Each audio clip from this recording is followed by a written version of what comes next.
Hello, dear listener. Please set your volume to a gentle level, just enough to hear my voice without effort. Now close your eyes, rest your body, and allow silence to settle around you. We are about to drift slowly into sleep together. Tonight, we begin with the very first story in our series of boring history for sleep, the paperwork of Byzantine emperors. If you enjoy these quiet journeys through history, please like this video and subscribe to Sleepy Whisper so you can return here every night. Now, let us begin. The Byzantine Empire is remembered by most people for its golden mosaics, the domes of Hagia Sophia, and the endless battles with Persians, Arabs, and later Crusaders. Yet behind the shining image of emperors draped in purple, there existed a quieter and far more exhausting reality.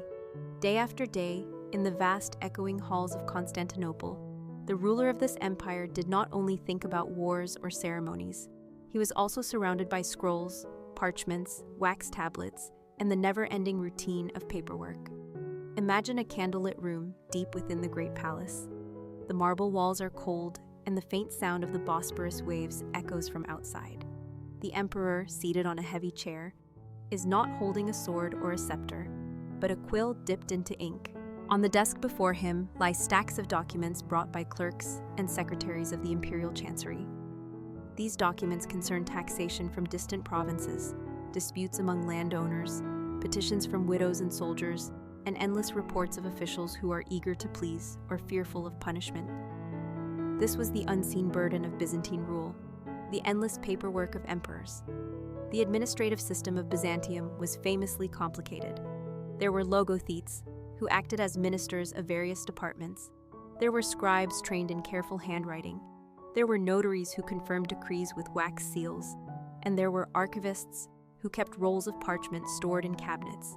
The emperor was expected to read, to approve, to sign, or at least to stamp his symbol on these papers. The work was tedious, repetitive, and unavoidable.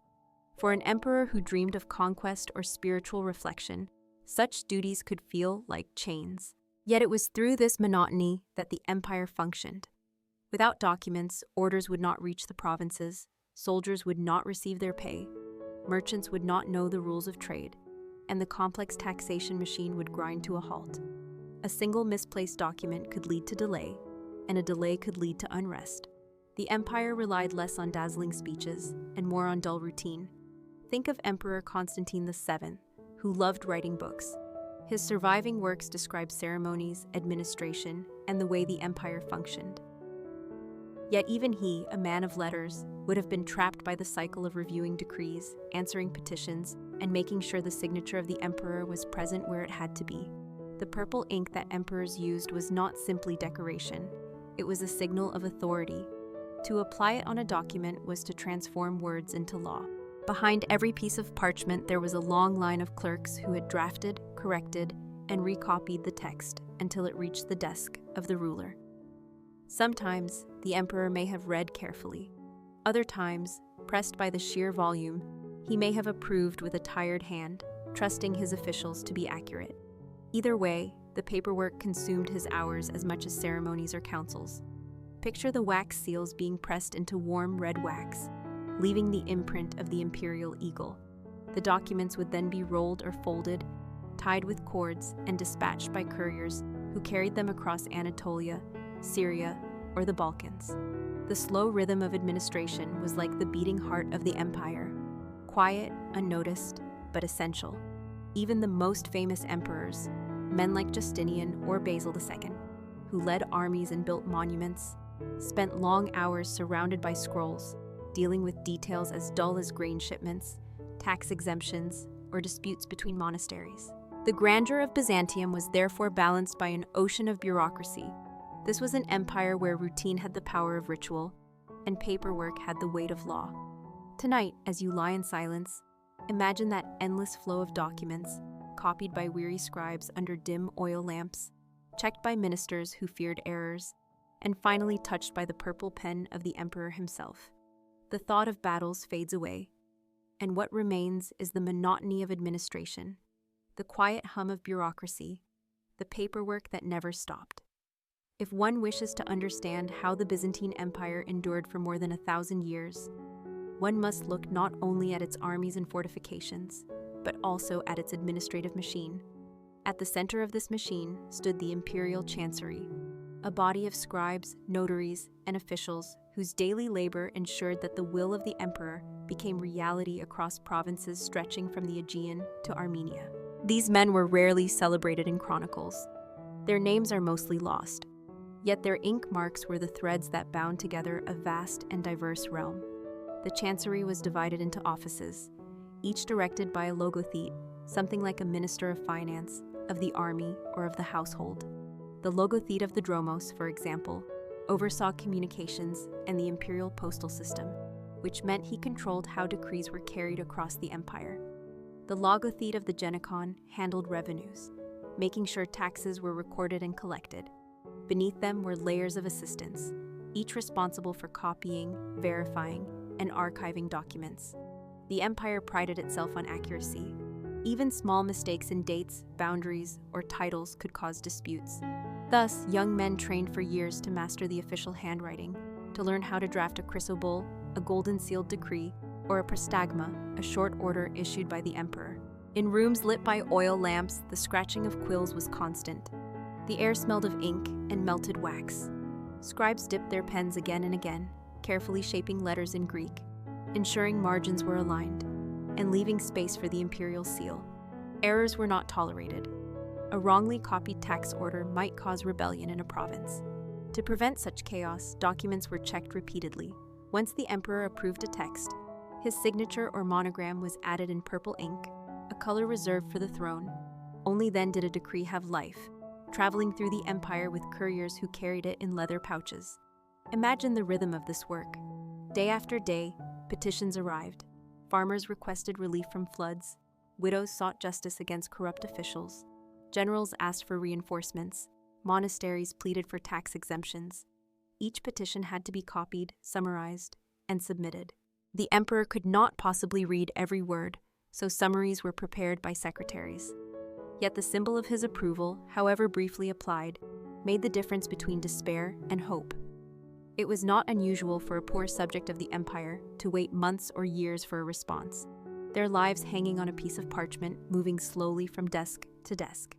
For the emperor, this was the weight of paperwork. For subjects, it was the gateway to justice or disappointment. The chancery itself became a power of its own. Officials who controlled access to the emperor's eyes could shape what he read and what he ignored. They could delay a petition, emphasize certain points, or soften a harsh complaint. In a world where ink equaled authority, the man who held the pen could influence the destiny of provinces. Many emperors feared the quiet strength of their bureaucrats. Some tried to control them with sudden purges or strict audits. Yet the system was so entrenched that even the strongest ruler relied on the steady hands of scribes. The emperor might change, but the paperwork continued, an endless current flowing through Constantinople. Consider also the archives. Within the great palace or nearby offices, rooms were filled with shelves, chests, and cupboards stacked with scrolls and codices.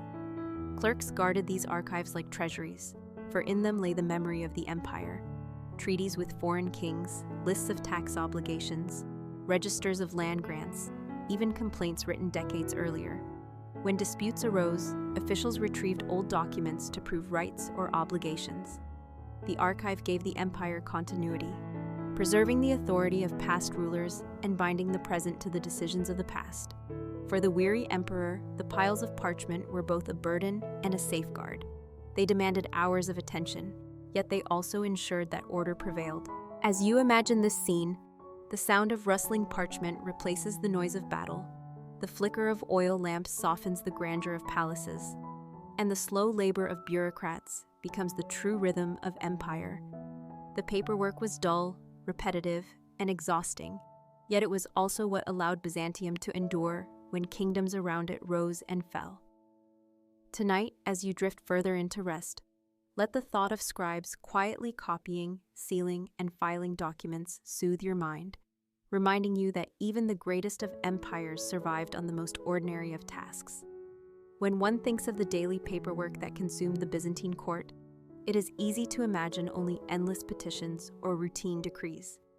Yet the true variety of documents that crossed the emperor's desk shows how complex and far-reaching the empire's bureaucracy was. Three particular categories often demanded constant attention: taxation, military affairs, and matters of the church. Each generated piles of parchment, each filled with details so dull yet so necessary that the empire could not function without them. Taxation was perhaps the greatest burden, both for the subjects who paid and for the clerks who calculated. The empire depended on land taxes, and so surveyors traveled through provinces measuring fields, recording boundaries, and noting the crops each parcel could produce. Their reports came back to Constantinople in the form of long lists filled with numbers, names, and properties. These reports were copied multiple times, one for the archives, one for the local governor, and one for the central treasury. Errors were dangerous. If too much was demanded, rebellion could spark. If too little, the treasury would weaken. The emperor, whether he liked it or not, was forced to read summaries of these fiscal reports, to approve adjustments, or to hear petitions from communities struck by drought or invasion. Imagine the monotony of lines upon lines of property descriptions, all written in careful script, waiting for the imperial glance. The second great source of paperwork was the army. Despite the image of emperors riding at the head of legions, much of their connection with the military came through documents. Generals wrote reports of battles, often lengthy, filled with lists of casualties, requests for replacements, and detailed accounts of enemy movements. Recruitment records tracked who had joined, who had deserted, and who was owed land in exchange for service. Pay records listed the stipends for soldiers, the costs of horses, and the supply of grain and weapons. These documents piled high, and the emperor or his secretaries had to sift through them before issuing orders. A single missing payment could lead to mutiny. A single miscalculation in supplies could leave an army stranded. Thus, the paperwork of war was as decisive as the clash of swords. Finally, there were matters of religion. Byzantium was an empire bound together by the Orthodox faith, and so monasteries, bishops, and patriarchs constantly sent letters to the throne. Monasteries requested tax exemptions for lands, bishops asked for confirmation of their appointments, and councils required the emperor's signature on their decisions. The emperor often acted as both ruler and defender of the faith, which meant that disputes over theology, property, or discipline appeared in the form of scrolls placed on his desk. Some emperors engaged deeply with these questions, reading treatises and writing responses. Others, exhausted by the flood, merely signed what their clerks prepared. Yet in every case, the result was the same: more paperwork. Imagine the emperor seated late into the night with a candle flickering beside him, as clerks unroll yet another parchment filled with small, cramped handwriting. This one might concern a village appealing against unfair taxation. The next could be a general describing the loss of horses in a border skirmish. After that, a monastery petitions for the exemption of a vineyard from imperial dues. Each is mundane in isolation, but together they form the life of an empire. Without them, decisions could not be made, justice could not be granted, and the authority of the emperor would remain an empty title. This monotony created stability. While the world outside Constantinople shifted with wars and invasions, the machinery of paperwork gave continuity. A farmer in Asia Minor or a monk on Mount Athos might never see the emperor, but through the documents signed in purple ink, they felt his presence. The parchment was his voice. The seal was his command. The ink was his authority. For the emperor, this was both power and burden. For the subject, it was a distant yet tangible link to the throne. Tonight, as you rest deeper, let the thought of endless lists, careful signatures, and seals pressed into wax soothe your mind. The empire survived not only because of soldiers or fortresses, but because of clerks who recorded, calculated, and copied. The paperwork of taxation, the reports of armies, and the petitions of the church formed the quiet foundation of Byzantine rule. Among the most distinctive features of Byzantine paperwork was the ritual of sealing and signing. To a modern reader, the act of signing a document may seem simple, but in the Byzantine Empire, it was surrounded by layers of symbolism and ritual that gave every piece of parchment an aura of authority. The emperor's approval was not just a casual scribble. It was a carefully managed act that reflected the weight of imperial power. One of the most striking symbols was the use of purple ink. Purple had long been associated with royalty, and in Byzantium it became sacred to the imperial throne. Only the emperor was permitted to write in purple. And even then, the ink was often reserved for the most important decrees, such as crucibles, the golden-sealed charters that granted privileges to individuals, cities, or monasteries. These documents were often written in fine script on high-quality parchment, adorned with elaborate wording, and then concluded with the emperor's purple signature. To receive such a document was to hold a fragment of imperial will, a piece of parchment that carried authority across centuries. Alongside ink came the use of seals. The Byzantines perfected the art of the seal, known as the bulla, which was often made of lead. A strip of cord or silk would be threaded through holes in the parchment, and then pressed between two metal dies to imprint the emperor's image or monogram. These seals were not only practical, preventing forgery, but also symbolic. A sealed document was recognized instantly as authentic, and breaking the seal without permission was a serious crime. For more ordinary documents, wax seals were used. Warmed wax was pressed with a stamp bearing official emblems, leaving behind a hardened mark of legitimacy. The sound of the wax cooling and hardening was part of the daily rhythm of the chancery, a quiet reminder that law was being shaped one seal at a time. The process of approval itself was ritualized. Documents arrived at the palace, often accompanied by clerks who explained their content. Secretaries summarized petitions aloud, while others pointed out details requiring attention. The emperor listened, sometimes carefully, sometimes with weary disinterest, and then offered a decision. If approved, the document was signed or sealed. If rejected, it was either sent back for correction or dismissed entirely. The act of writing in purple or pressing a seal was treated with solemnity, for it was the moment in which words transformed into law. This ritual repeated endlessly.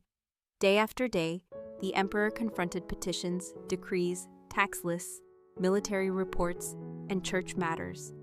Each document passed through many hands before reaching him, yet his final approval was what gave it meaning. In this way, the emperor was both overwhelmed by paperwork and elevated by it, for even the smallest parchment bore his authority. For the people of the empire, the sight of a sealed or signed document carried immense weight. A farmer could present such a parchment in court, a monastery could hang it in their archives, a governor could enforce it in his province. The document traveled far from Constantinople, yet the presence of purple ink or a seal made it a living extension of the emperor himself. It is easy to imagine how the physicality of documents shaped Byzantine life. Parchments were stored in chests, tied with cords, and preserved in monasteries, palaces, and archives. Some survive to this day, their purple ink faded yet still visible, their seals worn but recognizable. They remind us that even in an empire of warriors and theologians, ink and lead were as powerful as swords and sermons. The ritual of approval gave order to chaos, turning countless disputes and requests into manageable acts of law. Tonight, as you imagine the dimly lit chambers of the great palace, think of the steady hands pressing seals into warm wax, the quiet scratching of quills preparing texts, and the solemn moment when the emperor dipped his pen into purple ink. The scene is not dramatic, but it is steady, repetitive, and strangely soothing, just as it was for centuries. Through these rituals of paperwork, the Byzantine Empire found continuity, stability, and legitimacy, proving that even empires are held together not only by soldiers or walls, but by parchment, ink, and seals. While emperors bore the ultimate responsibility of approving documents, the daily grind of Byzantine paperwork fell heavily upon the scribes, clerks, and secretaries who formed the hidden engine of administration. Their lives were not glorious, yet without them, the vast bureaucracy of the empire could not function. Imagine a narrow chamber within the palace or a government office near the hippodrome, where rows of wooden desks are arranged close together. The smell of ink and parchment lingers in the air, mixed with the faint smoke of oil lamps. Young scribes sit hunched over their work, quills scratching endlessly, copying one document after another. They begin early in the morning, often before the sun rises fully, and continue long after dusk, their eyes strained and their fingers cramped. Training for these positions was demanding. A scribe had to master the official hand, a formal style of Greek writing that allowed for clarity and consistency.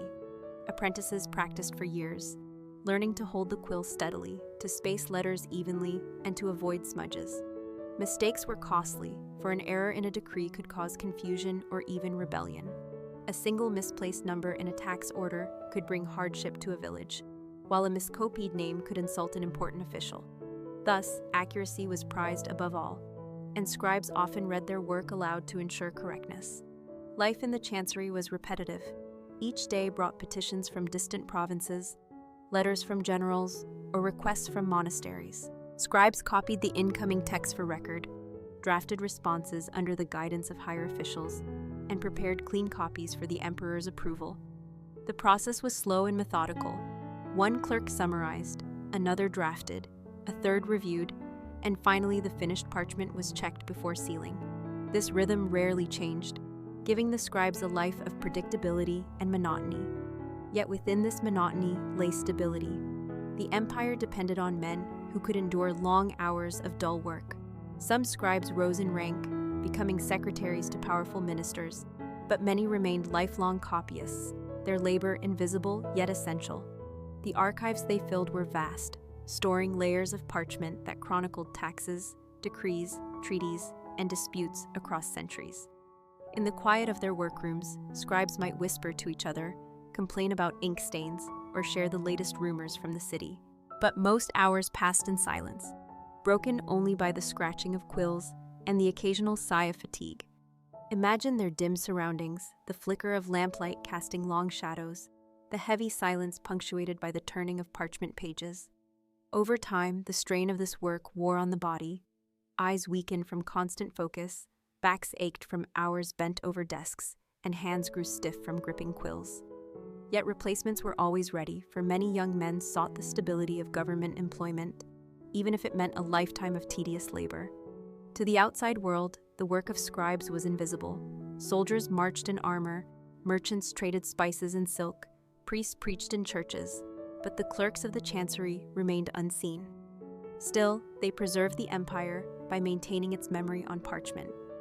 Their documents carried orders across provinces, confirmed treaties with foreign powers, and granted privileges to monasteries that endured for centuries. The dull rhythm of their labor was the quiet heartbeat of Byzantine order.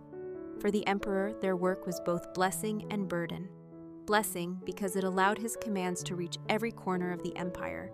Burden because the sheer volume of paperwork could never truly be reduced. Each decree issued created a ripple of new documents, petitions in response, clarifications from officials, and copies for archives. Thus, the paperwork multiplied, feeding upon itself, binding emperor and scribe alike into an endless cycle. Tonight, as you lie in silence, imagine the patient scribes of Constantinople, their heads bent low, their fingers stained with ink, their lips silently mouthing the words they copied. Think of the archives growing heavier each year, shelves bending under the weight of parchment. The work is monotonous, but it is steady, predictable, and strangely soothing. Just as their quills moved across parchment in slow repetition, let your thoughts move gently, without haste, carried along by the quiet rhythm of history's most boring yet enduring labor. Behind every decree signed in purple ink and every seal pressed into wax, there had to be a place of storage, for the Byzantine Empire understood that memory was as important as command. The archives of Byzantium were not dramatic halls of marble and gold, but rather dim rooms filled with wooden shelves, chests, and cupboards, each holding stacks of parchment, codices, and scrolls. These archives formed the backbone of the empire's administration, preserving the decisions of rulers and the obligations of subjects across centuries. To imagine them is to step into a world of dust, wax, and parchment. Clerks moved quietly among shelves, carrying bundles of documents tied with cords, sometimes stacked in baskets. Labels written in careful script identified the contents. Tax registers, military rosters, land surveys, treaties with foreign rulers, privileges granted to monasteries. Everything had its place, for the order of the archive mirrored the order of the empire itself. A misplaced charter could mean the loss of revenue. A missing treaty could spark diplomatic embarrassment. Therefore, archivists were trained to guard their collections with vigilance.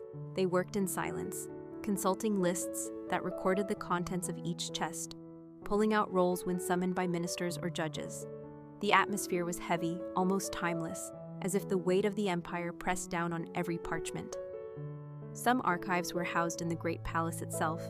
while others were kept in the offices of the logothetes, or in major monasteries trusted by the emperor. In each case, the principle was the same.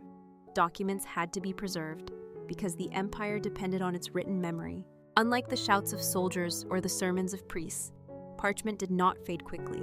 It endured, carrying authority from one reign to another. Consider how disputes were settled.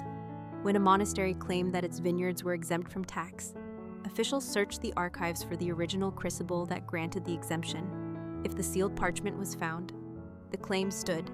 If not, suspicion arose. Similarly, when landowners argued over boundaries, clerks unearthed old surveys that described the fields in meticulous detail.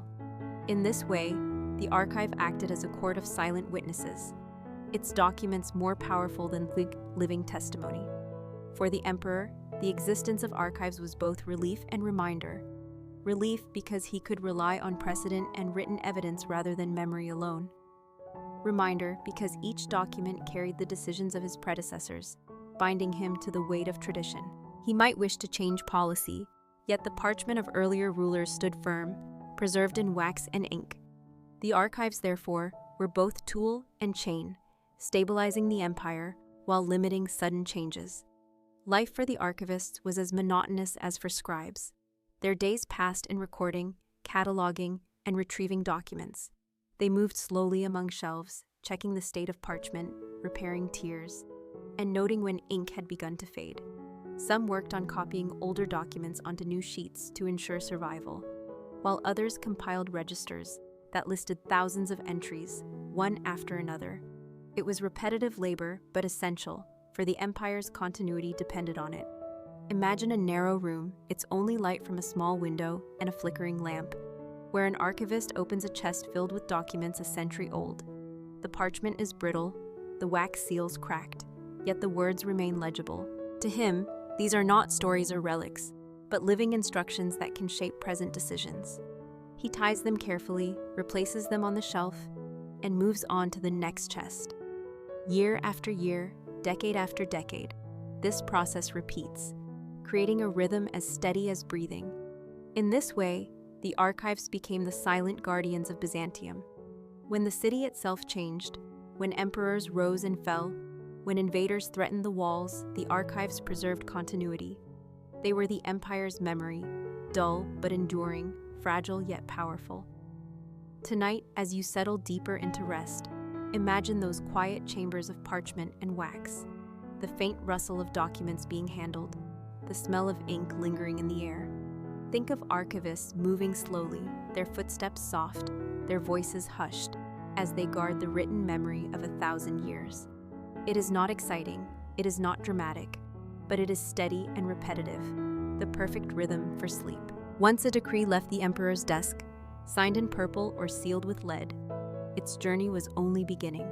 The Byzantine Empire stretched across vast territories, and for imperial orders to have meaning, they had to travel from Constantinople to distant provinces, sometimes across mountains, seas, and deserts. The process was slow, predictable, and repetitive, a steady flow of parchment carried by couriers along established routes. To imagine this journey is to follow a piece of parchment from the chancery halls of the capital to a governor's desk in Asia Minor, or a bishop's hand in the Balkans. After approval, the document was carefully folded or rolled, tied with cords, and placed into a pouch, sometimes of leather, sometimes of cloth. A seal ensured that it could not be opened without detection. Couriers of the imperial post, the cursus publicus, were entrusted with these pouches. Mounted on horses kept at way stations, they rode from post to post, presenting their credentials, receiving fresh mounts, and continuing onward. This system had existed since Roman times, and in Byzantium it remained essential. The rhythm of hoofbeats on stone roads and dusty tracks became the heartbeat of communication. Yet despite this system, speed was limited. A decree might take weeks or months to reach its destination, depending on weather, distance, and security. Along the way, couriers passed through towns where officials stamped their records, noting when the messenger arrived and when he departed. In this way, the journey of each parchment was documented, a trail of ink that matched the trail of dust. For the people awaiting decisions, the delay was endless. A village that had petitioned for tax relief might wait an entire season before the emperor's reply arrived. Soldiers stationed on the eastern frontier could remain uncertain about pay or supplies until the official order reached them. Monks in remote monasteries might pray daily for the arrival of a charter, granting them privileges, their patience tested by the slow march of parchment across the empire. Yet the system was regular enough that trust remained. Everyone knew that decrees would arrive eventually, even if not swiftly. The journey of paperwork mirrored the slow rhythm of Byzantine life itself. When a courier finally reached a provincial capital, the sealed document was presented with ceremony. Governors or bishops gathered clerks, broke the seal, and read the contents aloud. The words of the emperor, written far away in Constantinople, now spoke in distant lands. Copies were made, summaries entered into local archives, and orders transmitted further down the chain. Each stage generated more paperwork, reports confirming receipt, records of implementation, and new petitions arising from the decree. Thus, one imperial order multiplied into a web of documents, each echoing the original parchment. Sometimes, decrees were carved onto stone or painted on boards for public display, ensuring that markets and villagers knew the emperor's will. These public copies, too, required scribes and artisans, each contributing to the endless cycle of written authority. Consider the journey of a crucible granting privileges to a monastery. From the emperor's purple signature in the capital, it traveled by courier to the monastery's region, was received by the local governor, copied into registers, then finally delivered to the monks, who placed it in their archive as a treasured possession. Along the way, half a dozen copies and records were created, each filed and preserved. What began as one act of approval became dozens of documents scattered across the empire, all bound by seals and ink. The slow travel of parchment also revealed the vulnerability of the system. Couriers faced storms, bandits, or war. Some decrees were lost, others delayed. In such cases, subjects sent petitions again, creating even more paperwork to trace missing messages. Still, the empire endured through this rhythm of dispatch and receipt, delay and confirmation. The paperwork itself became a cycle as steady as the seasons, repeating endlessly, neither fast nor exciting, but sufficient for the empire's survival. Tonight, as you drift further into rest, imagine the steady movement of couriers along ancient roads, their saddlebags filled with sealed parchments, the clop of hooves echoing in the night. Think of the documents arriving weeks later in distant halls, opened under lamplight, their words read aloud with solemn calm. The empire's decrees did not race like arrows. They moved slowly, predictably, like the tide, binding together a world through parchment and seal. Every decree that left Constantinople carried with it not only authority, but also the expectation of response. For the paperwork of the Byzantine Empire was never a one-way flow. Each order, once received in the provinces, generated a chain of reactions that circled back to the capital, filling the chancery with yet more documents. The empire was caught in an endless loop of dispatch and reply, instruction and report, decree and petition. To imagine this is to see parchment moving outward like ripples from a stone cast into water, then returning slowly to the center where the emperor waited. Once a governor or bishop received a decree, the first task was to confirm receipt. Clerks copied the text into local registers, then drafted an official reply to inform Constantinople that the order had arrived and been read. This confirmation, stamped with local seals, traveled back along the same roads by courier. Weeks or months later, it arrived at the chancery, where it was recorded, filed, and archived. Yet this was only the beginning, for the implementation of a decree required further reports. If taxes were ordered to be reduced in a stricken province, local officials prepared lists of households, amounts adjusted, and revenues collected under the new rules. If soldiers were commanded to move to a frontier, officers submitted rosters showing names, numbers, and equipment. If a monastery received privileges, witnesses certified the enforcement of exemptions. All of these reports, carefully written and sealed, made their slow way back to Constantinople. There, secretaries opened the bundles, compared them with the original orders, and summarized them for the emperor. Each report generated notes, annotations, sometimes corrections, and often further questions. In turn, new decrees were drafted to clarify or adjust earlier ones, creating yet another cycle of paperwork. The empire became a vast echo chamber of documents, each responding to another, each adding to the endless accumulation of parchment. The rhythm was predictable. Outward went the order, inward came the reply. Outward went a clarification, inward came another report. The cycle repeated like the turning of a wheel, steady and without end. For those who lived within the system, patience was essential. A village might wait years for its petitions to be resolved, each stage producing a new document, each document taking months to travel. Yet the empire endured precisely because the process, though slow, was orderly. Even delays carried a sense of inevitability, for the subjects trusted that eventually, after many copies and seals, justice would reach them. Archivists and scribes bore the brunt of this cycle. They handled incoming reports daily, sorting them into piles, reading summaries aloud, and storing them in appropriate chests. The archives grew heavier with every year, shelves bending under the weight of documents that recorded not only imperial commands, but also the replies of provinces. The empire's memory was doubled, for every order was mirrored by its confirmation. Over centuries, this accumulation created layers of parchment that told the story of governance more than the story of war. When historians later searched through these documents, they found not only grand decrees, but also the humdrum details of daily life. Lists of sheep taxed, soldiers missing from duty, vineyards exempted from dues. Through replies and reports, the ordinary world of Byzantium was preserved. The emperor himself often saw only summaries of these replies, but even he could not escape the weight of the cycle. To rule meant not only issuing decrees, but also waiting for the slow tide of responses, then deciding once more. Paperwork chained the ruler to a rhythm as dull as it was necessary. His reign was measured not only in battles won or churches built, but also in parchments signed, sealed, sent, received, and archived. Tonight, as you rest deeper, imagine this slow circulation of parchment, the steady return of replies to the capital, the monotonous filing of reports, the whisper of paper sliding into chests. The cycle never stopped, not for one emperor, not for one century, but repeated endlessly across generations. It was the quiet machinery of empire, dull yet soothing, predictable yet enduring, the hum of bureaucracy that outlasted armies and palaces alike.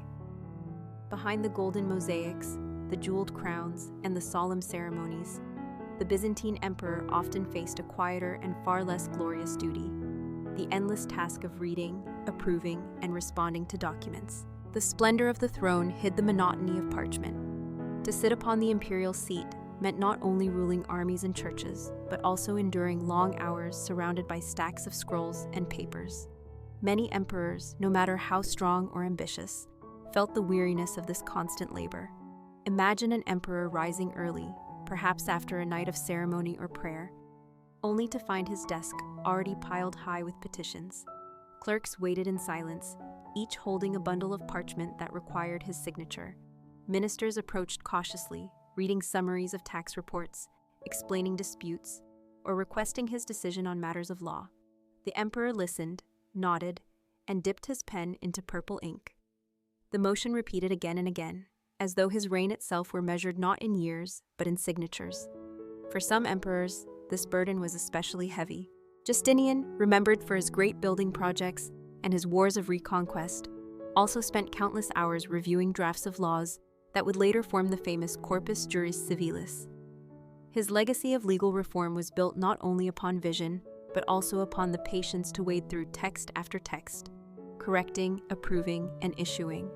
Constantine VII, more scholarly than martial, devoted himself to writing manuals for administration, yet even he could not escape the weight of petitions and decrees. Basil II, called the Bulgar Slayer for his victories, was also chained to reports of supply lines, rosters of soldiers, and disputes over land.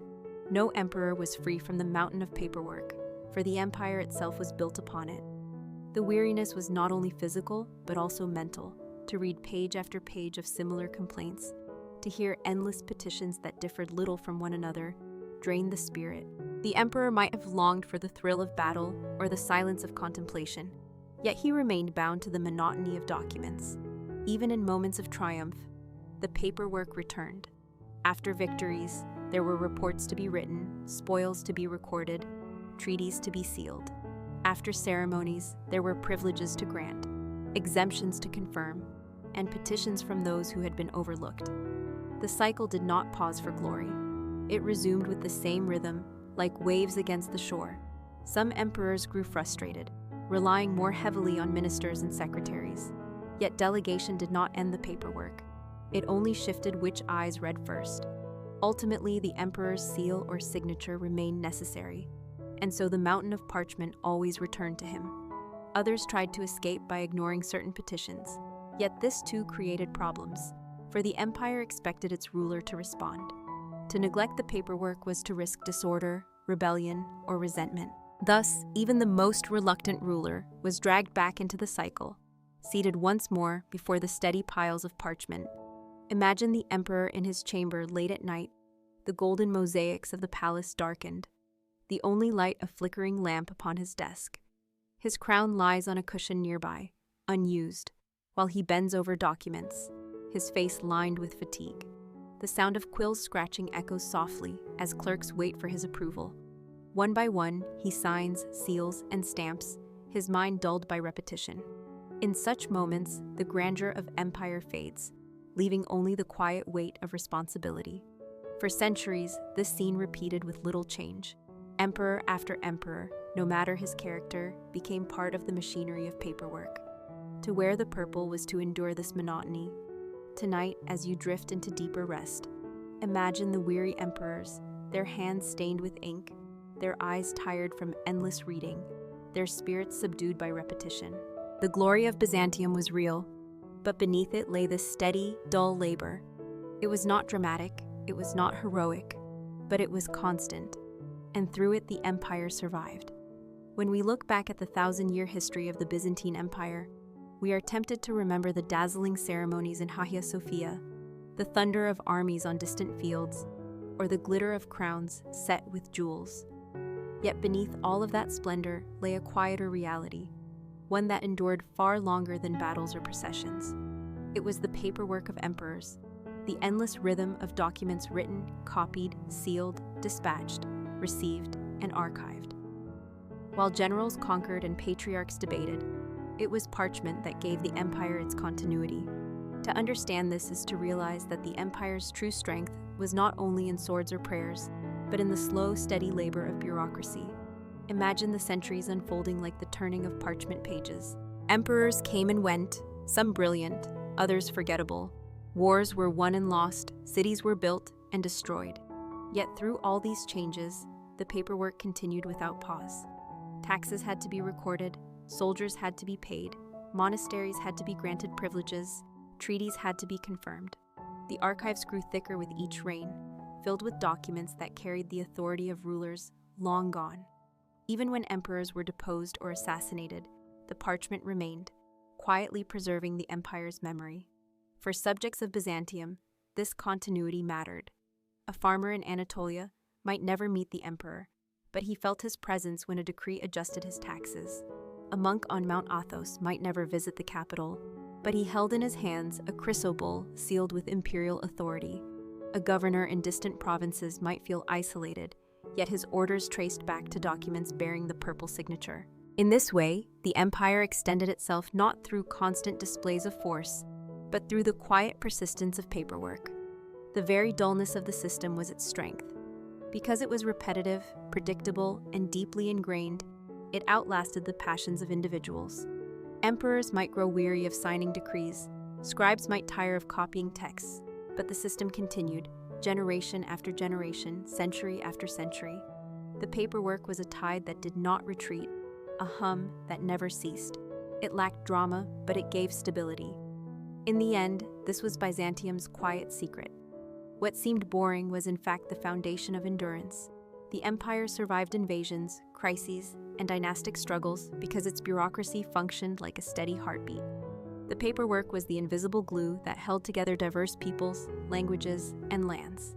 Without it, soldiers would have lacked pay. Provinces would have drifted away. Monasteries would have lost faith in imperial promises.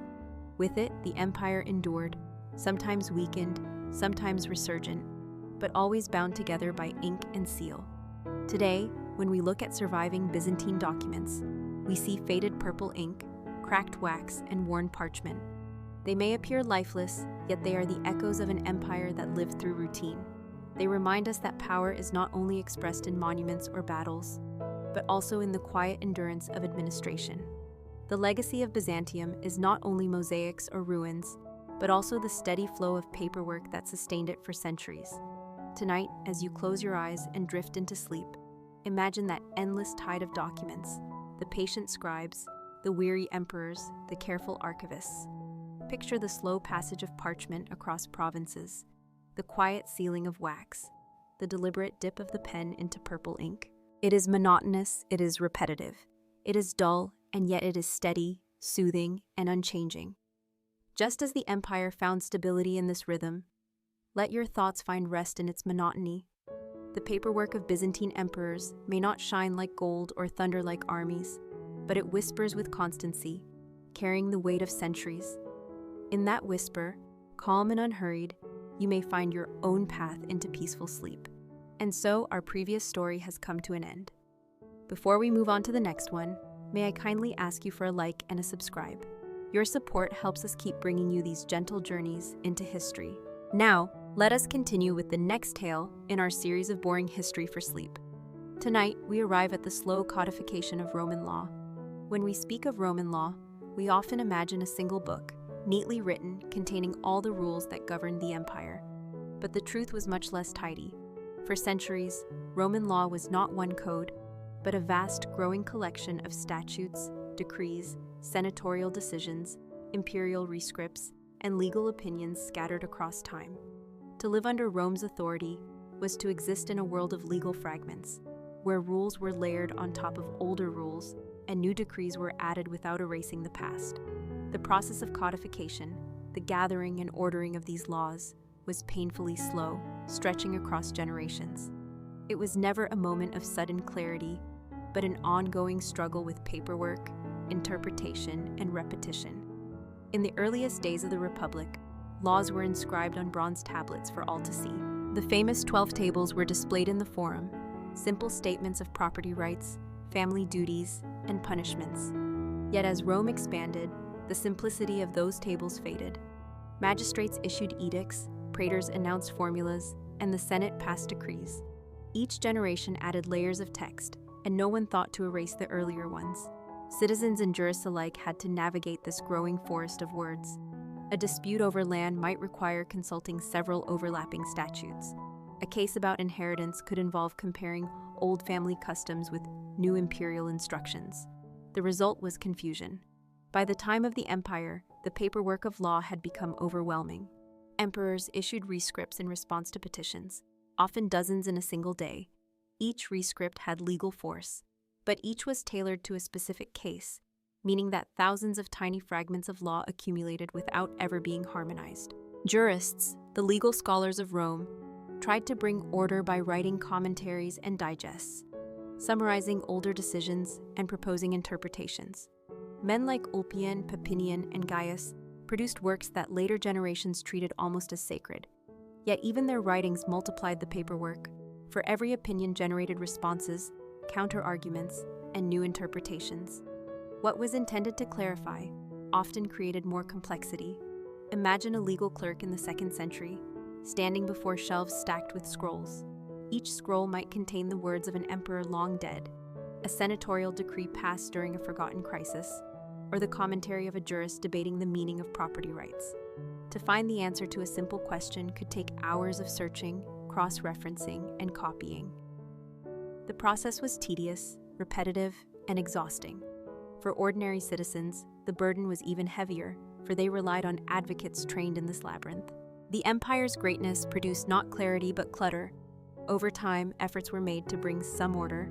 Collections of imperial constitutions were attempted, gathering rescripts by topic. Yet these efforts were piecemeal, incomplete, and quickly outdated as new decrees continued to flow. The law was like a river into which each emperor poured more water until the current grew too strong to manage. Codification was not a moment of triumph, but a long, slow attempt to tame the flood. The paradox of Roman law was that its strength lay in its continuity. Every new decree built upon the authority of the past, creating a chain of legitimacy that stretched centuries. Yet this same continuity created weight. Nothing was discarded, and so the paperwork multiplied endlessly. The jurists kept writing, the emperors kept issuing, the clerks kept copying, and the shelves grew heavier with each reign.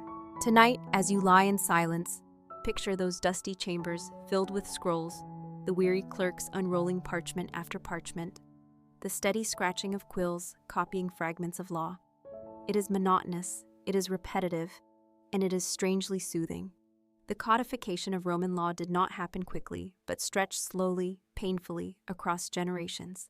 And in that slowness, in that endless paperwork, the empire revealed both its burden and its endurance. As the centuries passed, the empire did not slow its production of laws.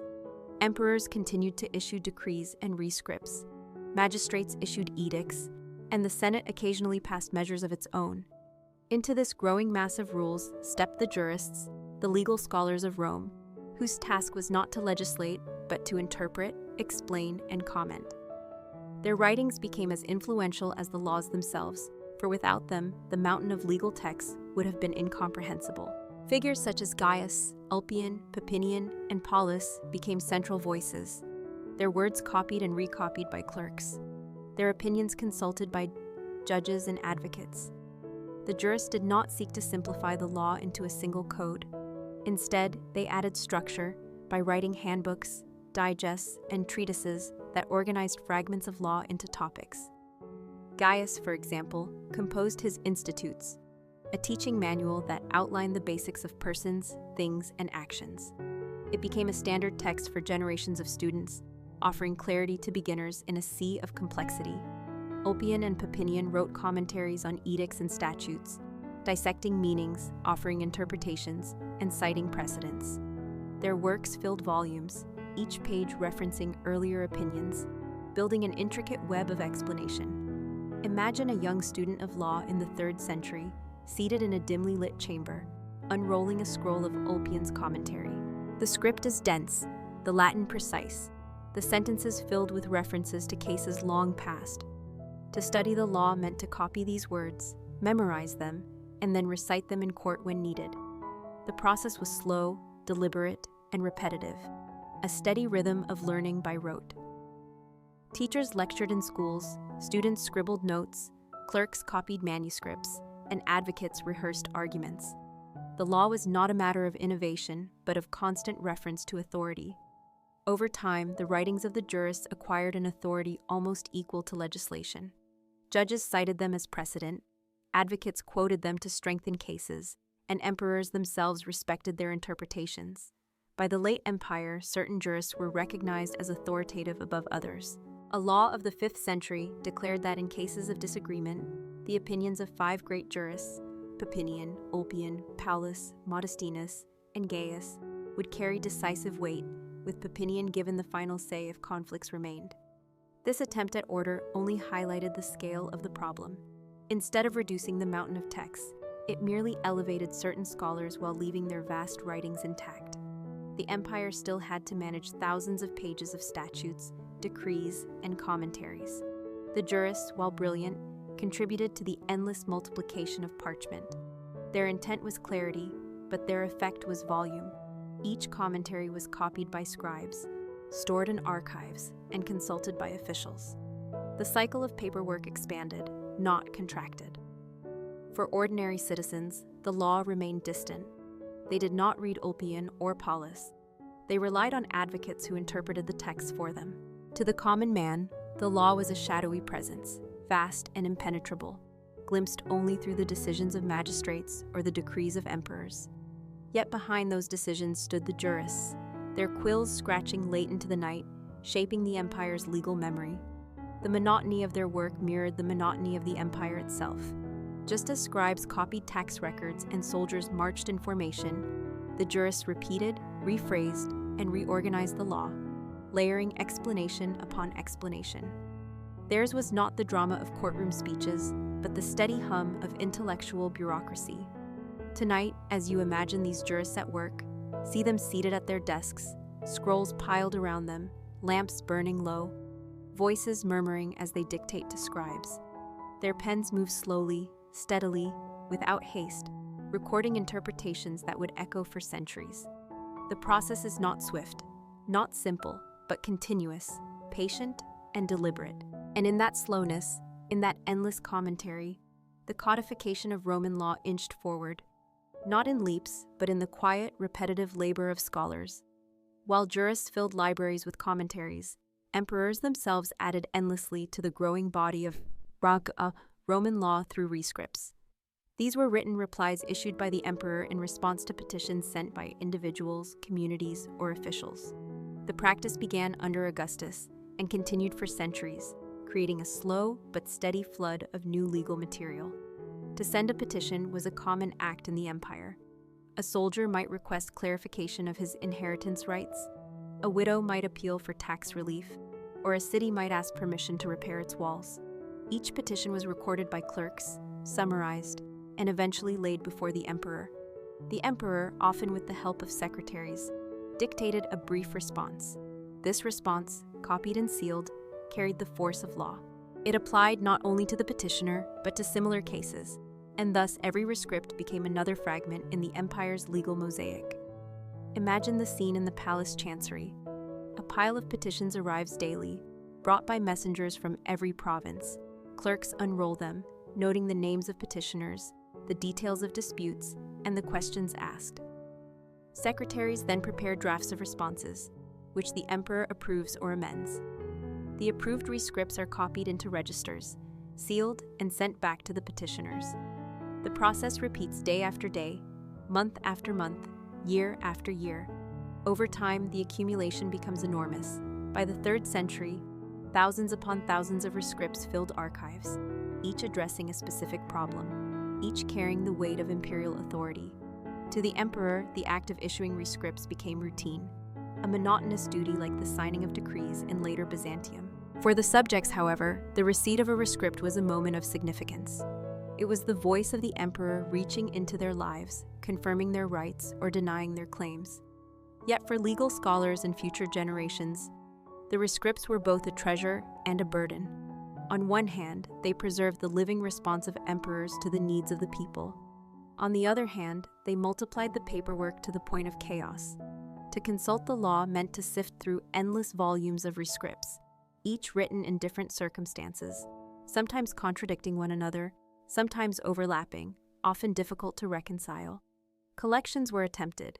Under emperors like Hadrian and later Diocletian, efforts were made to gather rescripts into thematic compilations. Yet the sheer volume made the task daunting. New petitions arrived every day, and new rescripts were issued without pause. The codification remained slow because the flow of paperwork never ceased. It was as though the empire was caught in an endless rainfall of small decisions, each drop adding to a flood. Clerks bore the main burden of this routine. They copied rescripts into registers, organized them by subject when possible, and stored them in chests for reference. The monotony of their work was immense. Each rescript might concern something as dull as the timing of tax payments or the transfer of property from one cousin to another. Yet each had to be copied with care, for any error would distort imperial authority. The slow rhythm of transcription filled the chancery halls. The scratching of quills, the murmuring of dictation, the thump of seals pressed into wax. The emperor himself rarely read every detail, but his approval transformed these small notes into law. Over centuries, the accumulation became unwieldy. By the 4th century, lawyers complained that the body of law was impossible to navigate. Advocates carried bundles of scrolls into court, citing rescripts that contradicted one another. Judges relied on jurists to interpret, but even the jurists struggled with the sheer volume.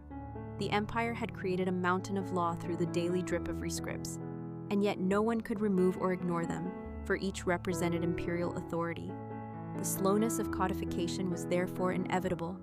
Law in Rome was not born in sudden codices, but in the gradual layering of countless fragments. Tonight, as you imagine this process, picture the weary clerks in dimly lit rooms, unrolling parchment, copying lines, sealing responses. Picture the emperor, perhaps distracted, approving another rescript before moving on to the next. The cycle never ended, the paperwork never slowed. The rescripts kept dripping into the ocean of Roman law. It was dull, repetitive, and exhausting. Yet it gave the empire continuity, just as the steady ticking of a clock marks time without drama. The steady issuing of rescripts marked the empire's legal life, slow and unchanging, until centuries later, scholars would attempt to bring order to the chaos. By the later centuries of the empire, the problem of legal clutter had become impossible to ignore. Courts struggled to navigate thousands of statutes, rescripts, and juristic opinions. Advocates carried armfuls of scrolls, judges debated which precedent applied, and ordinary citizens despaired of understanding even the simplest rule. The need for codification was obvious, yet the progress remained painfully slow. Instead of a single sweeping effort, early attempts to organize the law came in small, piecemeal collections, each one incomplete, each quickly outdated.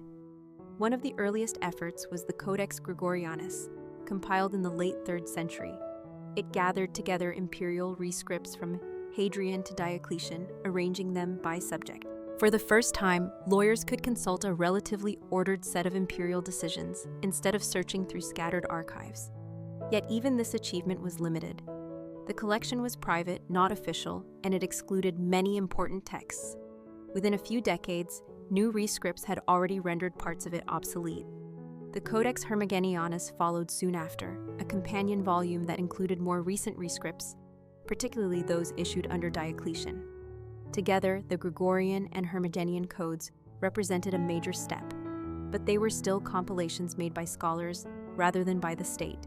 They had authority in practice because judges and advocates used them, yet they lacked official sanction. Meanwhile, juristic writings continued to circulate, adding layers of commentary that the codes did not resolve. Imagine a court in the early 4th century. A magistrate sits with copies of the Gregorian Code and Hermogenian Code before him, but advocates still argue by citing Ulpian or Paulus. The judge must decide whether the emperor's rescript outweighs the jurist's opinion or whether both can be reconciled. The process is slow, repetitive, and often frustrating. Clerks record every argument, adding more parchment to the archives, while scribes continue to copy the codes for use in other provinces. The law becomes heavier, not lighter, despite the collections. Another step came with the Codex Theodosianus, commissioned in the early 5th century under Theodosius II. This was the first official attempt to compile all general imperial legislation since Constantine. It arranged constitutions into 16 books, covering subjects such as religion, the army, taxes, and family law. Promulgated in 438, it was intended to provide a clear and authoritative reference. Yet even this code had limitations. It included only laws of general application, not rescripts to individuals, and it still left juristic writings and earlier private compilations in circulation. Judges and advocates continued to juggle multiple sources. The Theodosian Code was more systematic than earlier attempts, but it was far from a complete solution. Its authority was also uneven across the empire, for in some regions older texts remained in use. The result was a patchwork rather than a unified code. The slow codification reflected the empire's character. Rome valued tradition and continuity, reluctant to discard the past, even when it created confusion. Every law, every rescript, every commentary carried the weight of authority, and no emperor wished to erase what predecessors had written. Thus, even as codes were compiled, older texts remained valid, leading to layers upon layers of overlapping rules. The paperwork did not diminish. It multiplied in more organized forms. For the clerks, this meant endless copying. Every new code had to be reproduced in dozens, even hundreds of manuscripts, each carefully transcribed by hand. Errors crept in, requiring corrections, which generated yet more copies. Archives swelled as older scrolls were stored alongside new volumes. Judges complained, advocates sighed, and yet the cycle continued. The law was never simplified. It was only rearranged. Tonight, as you settle into rest, imagine those early codices being copied in dim scriptoria, the slow movement of quills across parchment, the monotonous repetition of phrases. Think of judges shuffling between scrolls, advocates reciting passages, and clerks filing documents into chests. The codification was slow, incomplete, and endlessly repetitive, but it was steady. In its dullness lay the empire's persistence, for even in confusion, the machinery of law kept turning day after day, century after century.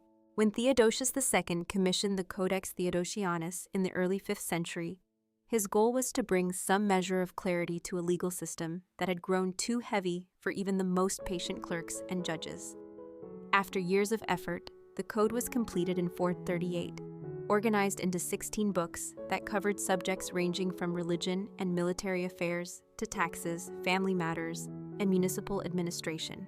It was intended to be the authoritative statement of imperial law since the reign of Constantine, a reference that would help unify the legal practice of both the eastern and western halves of the empire. The code collected thousands of imperial constitutions, arranging them by subject, so that advocates and magistrates could consult them more easily. In theory, this made the law more manageable. In practice, however, the Theodosian Code was as much a beginning as it was a solution. It included only general laws, not the countless rescripts issued in response to individual petitions.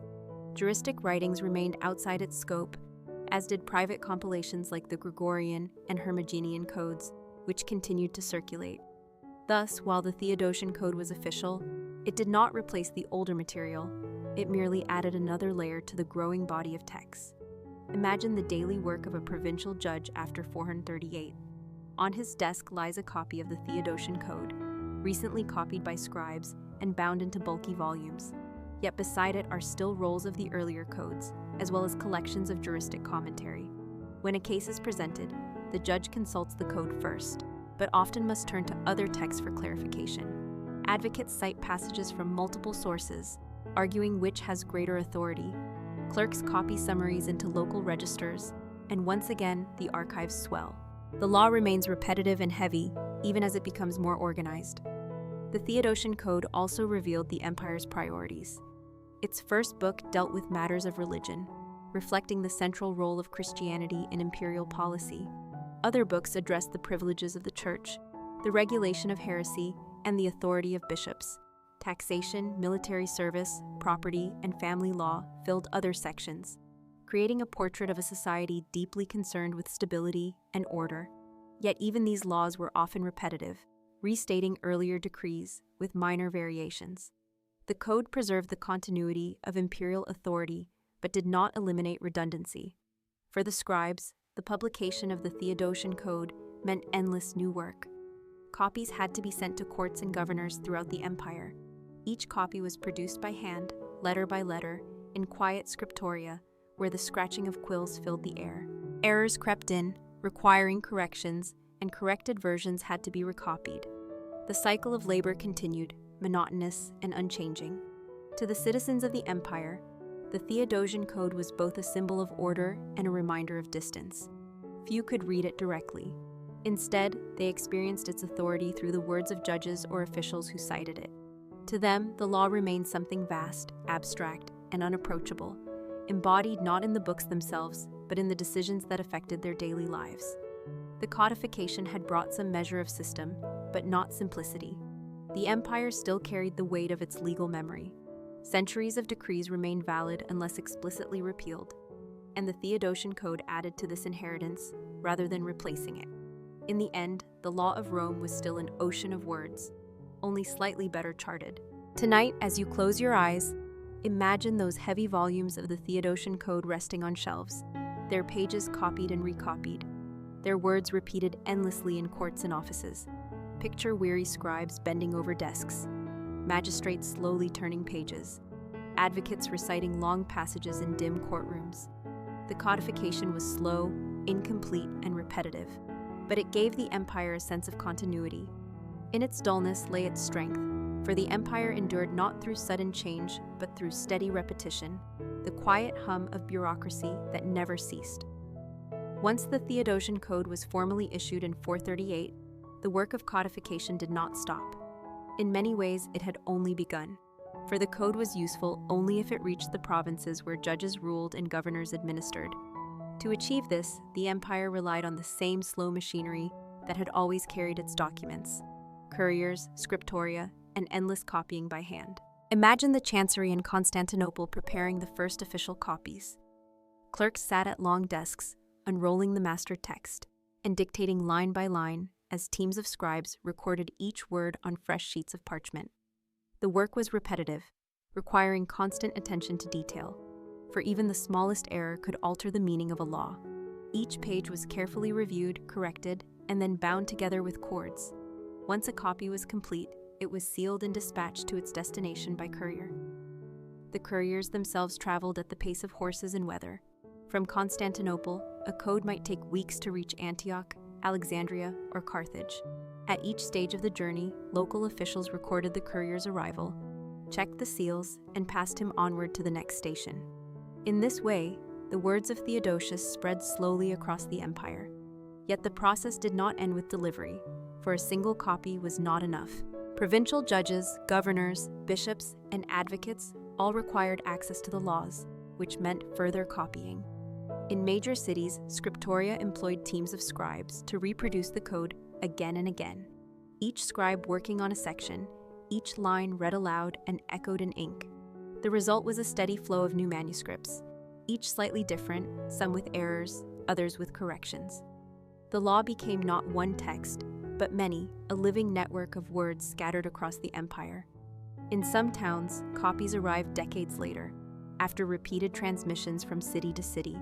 The pace was slow, the spread uneven, but eventually the code became known everywhere that imperial authority extended. For the scribes, this meant a life of monotony. Day after day, they copied the same phrases, the same formulas, the same decrees about taxes, privileges, and punishments. Their eyes blurred, their backs ached, their hands cramped, yet their labor ensured that the code endured. Without them, the law would have remained locked in the capital, inaccessible to the provinces. Instead, through thousands of strokes of the quill, it spread across the empire. Judges, when they finally held copies in their hands, treated them with reverence. The volumes were heavy, bound in leather, filled with dense Latin script. A magistrate might consult them in court, flipping slowly through the pages as advocates waited in silence. The words were often repetitive, but they carried the authority of the emperor. Local archives stored copies alongside older collections, adding to the ever-growing piles of parchment. The law was now present everywhere, though never in perfect uniformity. For the empire, this slow dissemination reinforced continuity. Even as invasions threatened borders and provinces were lost, the legal memory of Rome extended outward, preserved in manuscripts that survived where armies did not. The code traveled not with speed, but with persistence. Its words carried by couriers and scribes long after emperors had passed. Tonight, as you prepare for rest, imagine the quiet rooms where scribes bent over desks, the steady scratching of quills, the murmured dictation, the flickering lamps. Picture couriers riding along dusty roads with saddlebags of parchment, stopping at way stations, presenting sealed packets, and moving onward at a patient pace. The spread of the Theodosian Code was not dramatic or swift. It was slow, repetitive, and unchanging. Yet in that slowness lay its strength, for it allowed the empire's law to endure across distance and time, binding together provinces through words patiently copied and patiently carried. Once the Theodosian Code had spread through the empire, it entered the daily routines of judges, governors, and advocates, who had to transform its dense Latin phrases into practical decisions. The code was not a book for the ordinary citizen. It was a professional tool, consulted in courts, cited in speeches, and weighed against older collections and juristic writings. The courtroom became the place where the slow codification of Roman law revealed its true character, not as a clean simplification, but as another layer in the already heavy structure of tradition. Imagine a provincial court in the 5th century. The room is modest, with stone walls, a raised chair for the magistrate, and benches for advocates and petitioners. On a wooden table lies a copy of the Theodosian Code, bound in thick leather, its parchment pages filled with cramped script. When a case begins, advocates rise to speak. One cites a constitution from the code that seems to support his client. Another counters by pointing to a rescript from an earlier emperor, preserved in a private collection. A third may invoke the authority of Ulpian or Paulus, whose opinions still circulate in manuscripts. The judge listens patiently, turning pages slowly, sometimes calling on clerks to read passages aloud. The process is not fast, not dramatic, but steady and deliberate.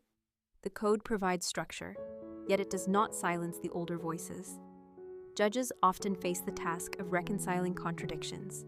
A constitution in the Theodosian Code may repeat an earlier law with slight variation, leaving uncertainty about whether the older version still applies.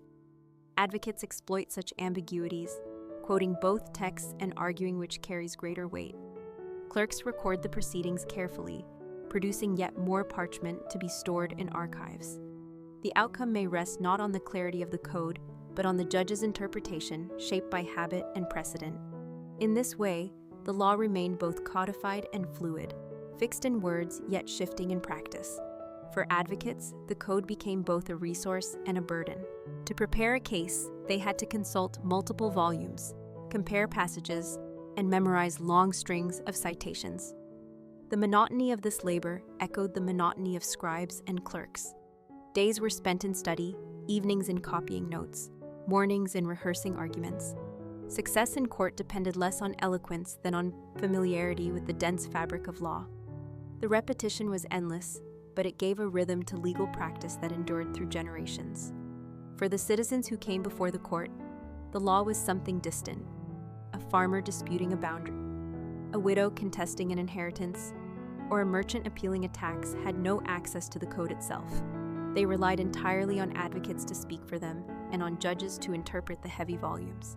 What they saw was not the book, but the slow proceedings, the advocates reading, the judge nodding, the clerks writing. The law's authority was felt in the outcome, not in the text. Yet even at this distance, the presence of the code mattered.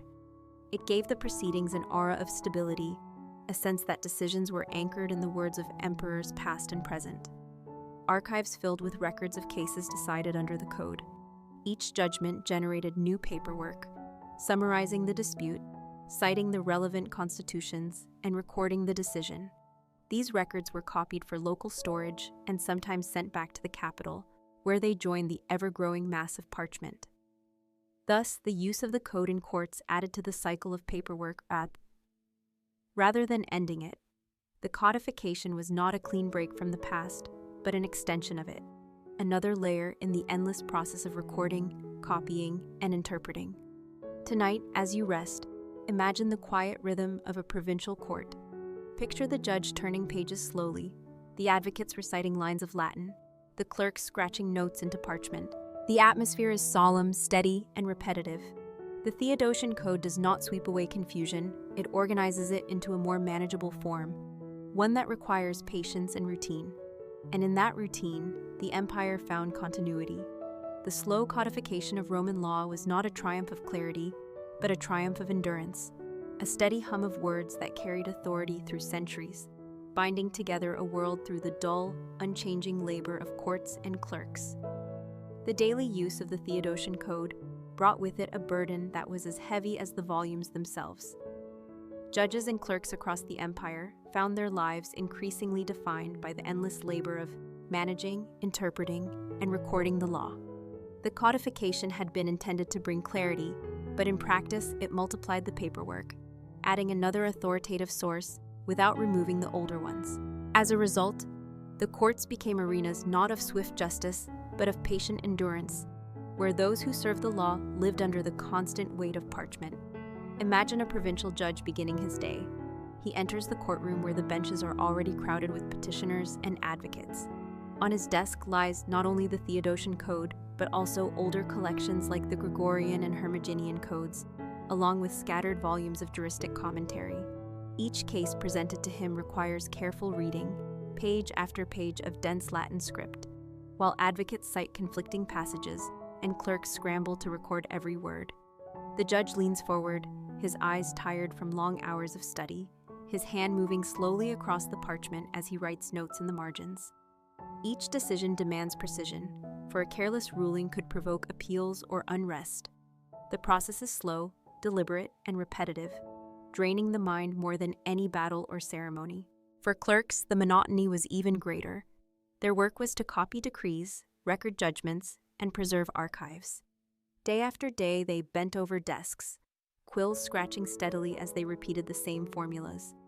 It is decreed, it is ordered, it is confirmed, phrases repeated endlessly, filling line after line. Their rooms smelled of ink and wax, their fingers were stained, and their eyes strained under dim lamplight. Each case that came before the court produced multiple copies, one for the judge, one for local archives, one to be sent to the provincial governor, sometimes another for the capital. The paperwork multiplied with every decision. The life of a clerk was defined by this repetition, a rhythm that dulled the senses but preserved the empire's memory. Even appeals added to the burden. When a case was disputed, the original decision, along with supporting documents, had to be copied and forwarded to higher courts. This meant more parchment, more seals, more archives filled with repetitive records. The higher judges in turn issued their own rulings, which returned to the provinces, creating another cycle of copying and filing. The paperwork became a circle that never closed, each stage generating more work for the next. Judges often complained of the sheer volume of text they had to consult. The Theodosian Code was long enough, but it was never sufficient alone. Advocates continued to cite earlier jurists and older laws, forcing judges to reconcile contradictions. The process required patience, not brilliance, and the weight of responsibility made every decision feel like a burden. Yet the system continued because the empire valued continuity above speed. Every law remained valid unless repealed, every document preserved unless lost, every commentary respected unless contradicted. The result was a legal tradition that grew heavier with each generation, and judges and clerks were the ones who bore its weight. For them, the weariness was constant. Yet this very weariness became the foundation of stability, for it ensured that nothing was forgotten, nothing was erased, and every case was tied to centuries of precedent. Tonight, as you close your eyes, picture the weary judges in dim courtrooms, slowly turning the heavy pages of codices, their voices quiet as they dictate rulings. Imagine the clerks hunched over desks, their quills moving steadily, their lamps flickering, their parchment piling higher with each passing hour.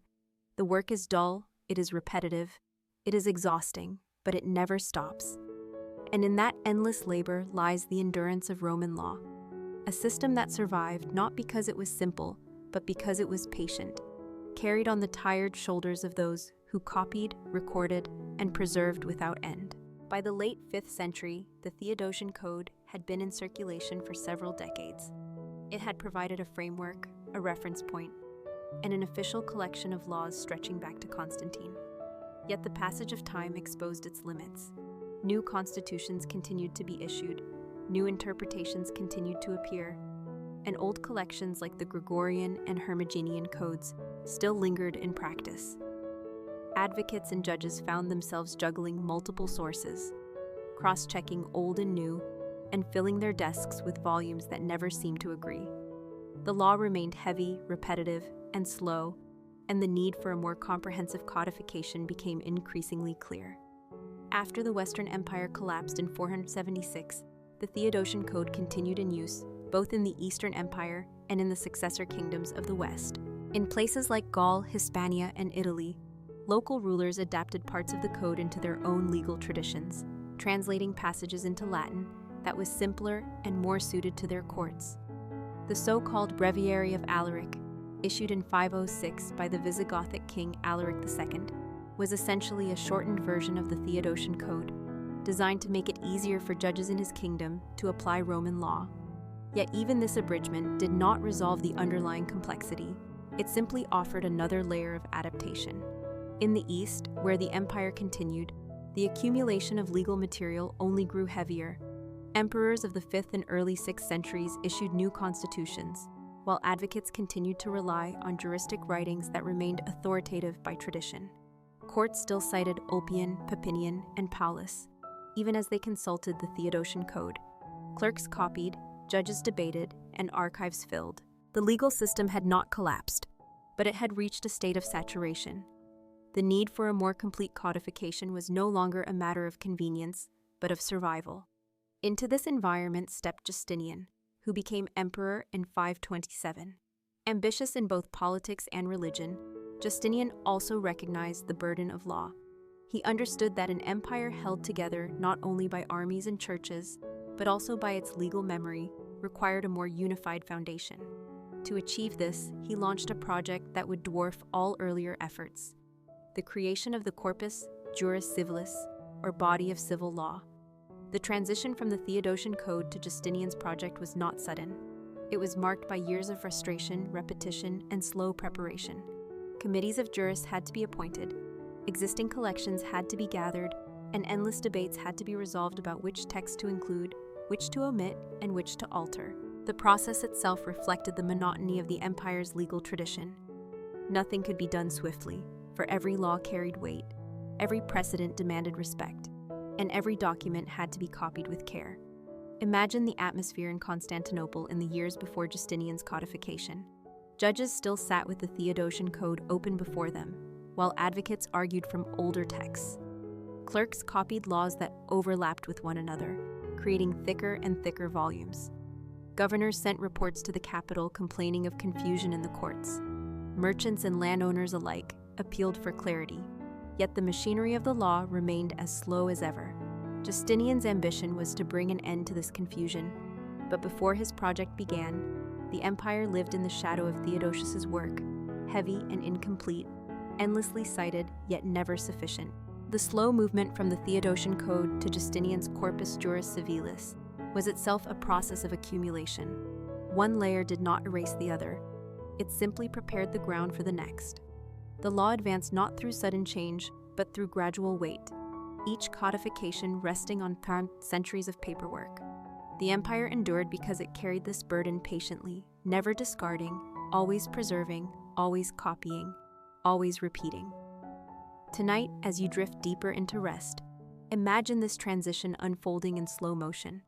Picture the weary judges turning pages of the Theodosian Code, the advocates citing ancient jurists, the clerks copying yet another constitution, the archives swelling with parchment.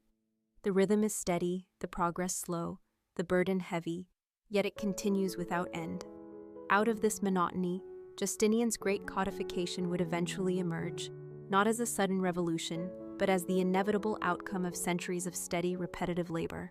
When Justinian ascended the throne in 527, he inherited not only an empire, but also the centuries of paperwork that had weighed down his predecessors. The Theodosian Code still circulated, private collections were still in use, and juristic writings still filled the desks of advocates. The empire needed clarity, and Justinian, with characteristic ambition, sought to bring it at last. His great project, known as the Corpus Juris Civilis, or the body of civil law, became the most comprehensive codification in Roman history. It was not the product of a single moment, but of years of patient labor, carried out by teams of jurists and scribes who worked steadily under imperial direction. In 529, the first step was taken with the Codex Justinianus, a collection of imperial constitutions that aimed to replace earlier codes including the Theodosian. The new codex gathered together general laws, rescripts, and constitutions, stripping away contradictions where possible, though the task was never perfect. Within a few years, further revisions were needed, and a second edition was issued in 534. Alongside the codex came the digest, or Pandex, completed in the same year. This monumental work gathered selections from the writings of classical jurists such as Ulpian, Paulus, and Papinian, arranged by topic and edited for clarity. The digest was enormous, 50 books in total, representing the distilled wisdom of centuries. Clerks labored endlessly to copy passages, to arrange them, and to ensure that they fit within the framework of Justinian's vision. The Institutes, also published in 533, provided a teaching manual modeled on Gaius, but updated for the new age. Finally, the Novelli, or New Constitutions, gathered Justinian's own laws issued after 504. Together, these works formed the Corpus Juris Civilis, a body of law that was both comprehensive and enduring. Imagine the scene in Constantinople as these volumes were compiled. Jurists dictated, scribes copied, editors compared passages, and clerks reviewed the wording for accuracy. The work was not glamorous but methodical, carried out under pressure, yet in the same monotonous rhythm that had always defined Roman legal labor. Day after day, parchment filled with dense Latin script, bound into heavy volumes, sealed, and distributed across the empire. The courts received these texts slowly, by courier, just as they had received the Theodosian Code a century earlier. Judges studied them, advocates cited them, clerks copied them, and archives expanded once more. The process was repetitive, but the result was unprecedented. For the first time, the empire possessed a nearly complete legal code that combined legislation with juristic wisdom. The Corpus Juris Civilis was not perfect. Contradictions remained, interpretations varied, and the sheer size of the work made it daunting. Yet its authority endured. Long after Justinian's reign ended, long after the empire itself declined, the corpus survived in manuscripts. In the Middle Ages, it was rediscovered in the West, studied in the universities of Bologna, and became the foundation of modern civil law in Europe. What had begun as a slow accumulation of rescripts and commentaries ended as a legacy that would shape nations centuries later. The irony of Justinian's achievement is that it was both a triumph and a continuation of monotony. The corpus did not erase the dull rhythm of copying, filing, and studying. It preserved it in a new form, more organized, more authoritative, but still reliant on the endless labor of scribes, judges, and advocates. The empire's legal memory remained a weight to be carried, and its endurance depended on patience rather than brilliance. Tonight, as you drift into deep rest, imagine the heavy volumes of the Corpus Juris Civilis resting on shelves, their pages copied by weary scribes, their passages read aloud in solemn courtrooms, their words repeated across centuries. The codification was slow, the labor monotonous, the process exhausting, yet the result was stability and continuity. The story of Roman law is not one of sudden clarity, but of steady persistence, a reminder that even the greatest legacies are built on repetition. In its dullness lay its strength, and in its monotony lay its immortality. Before we say goodnight, let me leave you with a gentle reminder. Sleep is not only about closing your eyes, it is about preparing your body and mind to rest. Try to let go of the small worries of the day. They will still be there tomorrow, but tonight they do not need your attention. Give yourself permission to rest. If you can, avoid using your phone for a while before sleep. The soft light of a screen can keep your mind awake when it longs for quiet. Instead, allow your room to grow calm and dim. Let your breath slow, let your shoulders loosen, and feel the weight of the day melt away. Do not go to bed with a heavy meal, for the body needs lightness to sink into dreams. A simple routine, some water, some silence, perhaps a moment of gratitude, can be enough to guide you gently into sleep. Thank you for choosing to spend these quiet moments with me. May your night be peaceful, may your dreams be calm, and when you wake, may you step into the day with clarity and ease. I look forward to sharing another story with you tomorrow night here at Sleep Whisper.